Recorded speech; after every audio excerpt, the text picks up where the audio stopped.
Let's go, everyone. Today, super excited to be unboxing this Belkin USB-A to USB-C cable. Let me focus, there we go. So USB-A to USB-C, 3.3 feet, 1 meter. That's what the package looks like. Need this for my car.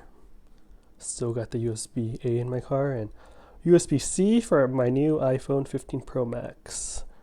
So this cable has pretty good reviews, so I want to check this one out.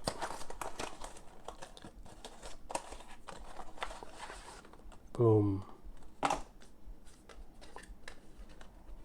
see, got some little twist ties holding it down. Not sure if this was really necessary, but pretty easy to get off.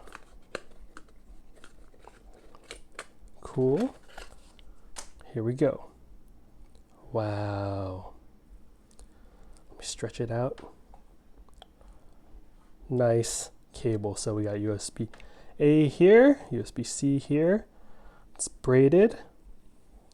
Pretty flexible. 1 meter long. Yeah. I'll drop a link on where I got this from in the video description. And please let me know in the comment section what you guys think about this cable. Cool. Hope you're all doing well. Catch you all for the next random unboxing video. Later.